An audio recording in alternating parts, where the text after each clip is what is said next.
Nip Hussle, a.k.a.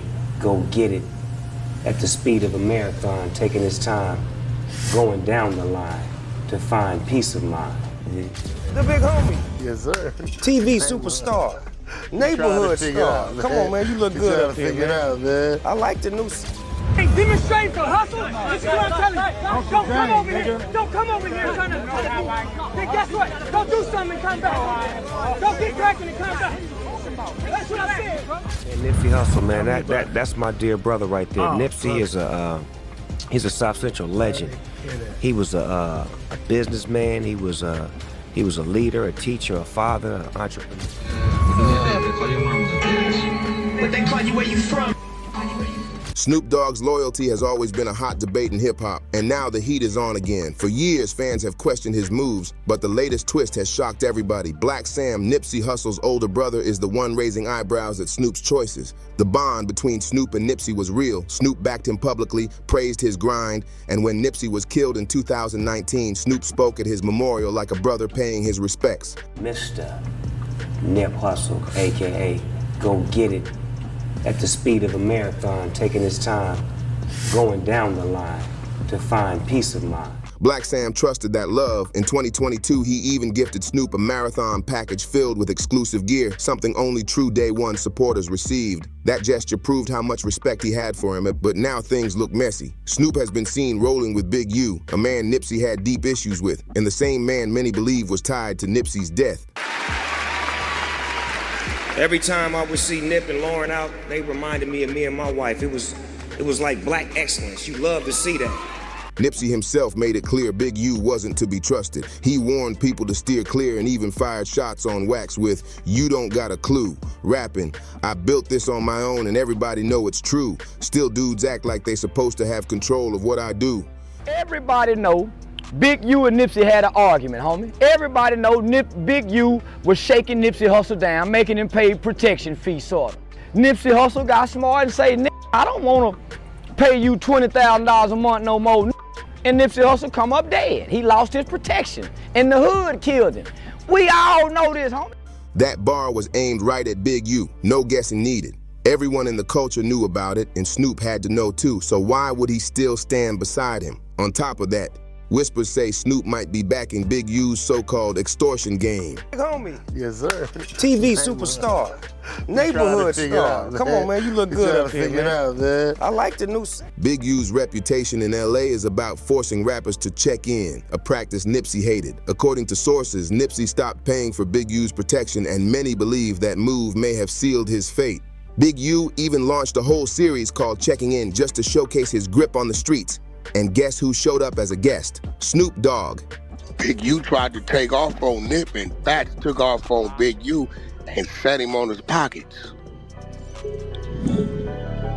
in front of everybody. A week later, Fats was out of here. That move didn't sit right with Blacc Sam, who never trusted Big U. Even when Nipsey and Big U briefly squashed things, Sam refused to let his guard down. A big reason was the murder of their childhood friend, Stephen Fats Donaldson. Fats was like blood to Nip and Sam, but in 2017 he was shot dead in a drive-by. Word spread that Fats had pressed Big U for messing with Nipsey, and only a week later his life was cut short. That history explains why Sam always stood firm against Big U. Nipsey dissed, right? And he was like, hey, cuz, is this song about me? So Nipsey stood up or whatever and was like, yeah, cuz. So he was drinking some water out of a water bottle and he threw it on Nipsey, right? He was like, we're gonna have to go get down or whatever. So he thought Nipsey was gonna back down. Nipsey stood up. When Nipsey released You Don't Got a Clue, Big U and his crew allegedly pulled up on him not for a talk, but for a punishment. They wanted to take Nipsey for a DP, discipline in street terms. But before they could drag him away, Sam shut it down, telling Big U point blank his brother wasn't going anywhere. And the tension only got worse.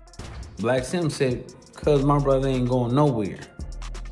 He was like, in front of the hood or whatever like that. He was like, my brother ain't going nowhere. Another time, Big U and Nipsey clashed in a physical fight. Big U supposedly got the upper hand, But before it turned brutal, Sam stormed in, pistol in hand, and fired a warning shot to end it. That's how far he would go to protect Nip. Even after Nipsey's tragic murder, Sam hasn't shifted his stance. If anything, he's doubled down, carrying Nipsey's legacy on his shoulders like it's sacred. Nip wasn't just his younger brother, he was his other half.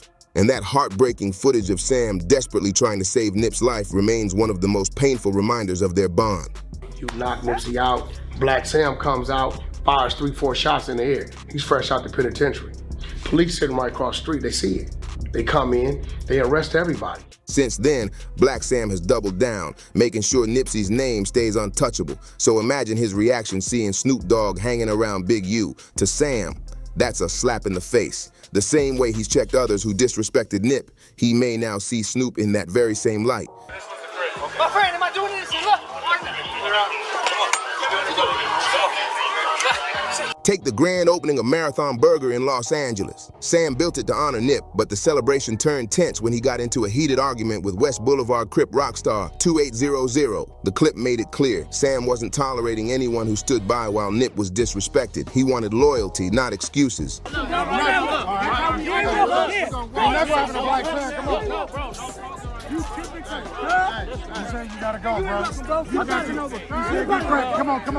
When Rockstar tried to defend himself, Sam shut him down and sent him packing. He also put pressure on Brick Baby, who still calls Eric Holder, Nipsey's killer, a friend. Sam straight up confronted him, making it known that connection wasn't acceptable. Brick Baby later said he didn't approve of Holder's actions, but stayed loyal because Holder once saved his life. The twist, Brick Baby now sits in custody alongside Big U. Demonstrate for hustle. This is what I'm telling you. Don't come over here trying to move. Then guess what? Go do something and come back. Go get cracking and come back. That's what I said. And Sam hasn't shied away from hinting that Big U himself may have had a hand in Nip's death. In a sit-down with Big Boy, Sam spoke about powerful politics at play and recalled how drama popped up when Nipsey linked DJ Khaled and John Legend for hire. Nobody disrespected, bro, in my prison. I'm talking on the internet. When you see that internet shit is weak, bro. When you see it get cracked, when you see it get cracked, I can't tell. Word is, once Big U heard about the video shoot in the 60s, he sent a crew of Rollins 60s to press Nipsey. But Nipsey wasn't the type to fold. He held his ground and made it clear he wasn't backing down to anyone. Blacc Sam didn't have to name drop Big U. Everybody already knew who he meant. Big U had a rule about rappers checking in before moving through the hood, but Nipsey never played that game. His mindset was bigger. He wanted to build bridges, unite Bloods and Crips, and prove there was more to life than endless beef. That's why he linked with YG and Active Blood for collaborations that symbolized unity. Me and Sam had a disagreement. I mean, was it because of the shitty cuz thing? Yeah, that's why I said over the obvious. You know what it was over. It basically was like, you rocking with him? Like, you rocking with him, nigga? I'm rocking with my brother.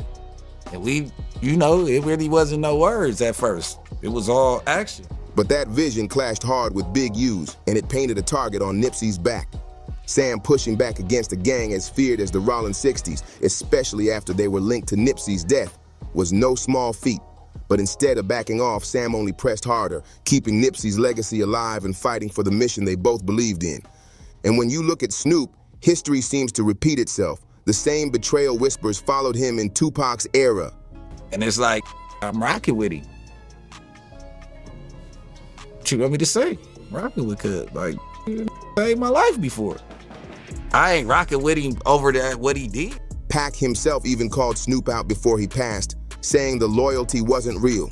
The evidence was there. After Pac's death, Snoop worked with Big Dre, a man many believe played a direct role in the shooting. While Orlando Anderson often takes the blame, some insist Big Dre was the real gunman. So I had DJ Khaled in the hood and Hussle frontline that, and you know, we felt like certain people didn't like that. Yet Big Dre went on to start Runoff Records and released Hard White, featuring Warren G, MC8, and Snoop Dogg himself. When fans found out, the outrage was loud. How could Snoop align with someone accused of being tied to Pac's murder? To many, it proved his loyalty to Pac had cracks all along. And now the Nipsey situation feels eerily similar. Snoop kept ties with someone Nipsey stood firmly against. Then, after Nip's death, he jumped to the front, delivering heartfelt tributes. To the culture, it comes across less like love and more like hypocrisy. What about like YG and Mustard? My homies, man. Shout out to YG and Mustard. We clicked up in LA. We gotta move. YG can come to our hood. He's a blood. He's from Peru. He can come to the 60s. I can go over there. I've been over there with my jewelry on and being myself, and they, you know, they respect it. They love it. I was unheard of. You couldn't do that, you know. So it's different right now. The same playbook repeated with Tupac. After Snoop caught heat for shady moves, he flipped the script. Suddenly, every sit-down had him praising Pac, painting them as inseparable. But to a lot of fans, it reeked of damage control, like Snoop was scrambling to erase the doubt that clouded his name after Pac's death. What about him? It's an open, free business. But I just know he'll have more problems without us than he would with us. But here's the kicker. Even while praising Pac, Snoop slipped. Time and again, he twisted stories or flat out lied. One infamous example, he once claimed Pac was the first person to ever hand him a blunt. Cool story at first, but impossible once you look closer. By the time Snoop met Tupac, he was 21 and already known for smoking heavy. Cameron Diaz even revealed she used to buy weed from him back in high school. Suge Knight revealing that, you know, Snoop, he worked with Big Dre after Tupac got killed. And when I heard that, man, that was wild. For you to be working with somebody that was in the car with Keefy D when Tupac got shot, that's crazy, man. That's crazy, bro. Like, if you know this dude 100% is in the car with a person that killed your boy, and you do a song with him, it just really shows how you always felt about Pac. Clearly, he was no rookie waiting on Pac to introduce him to blunts. Then came another false tale. Snoop said Pac was unsafe in prison, so he told Suge Knight to bail him out for protection. But Napoleon of the Outlaws shut that down. He insisted Pac was respected inside, making friends and taking photos, never acting like he was under threat. Yes, Pac wanted out of prison, but not because of Snoop's advice. And Snoop didn't stop there. He also twisted the infamous MTV VMA storyline. He suggested Pac thought Nas's lyrics on it was written, especially the opening bar, "Fake thug, no love, you get the slug, CB4 gusto," were aimed at him. That rumor escalated fast, putting Nas on Pac's growing enemy list right beside Biggie, Puff, and the Bad Boy crew. Nipsey Hussle, man, that's my dear brher right there. Nipsey is he's a South Central legend.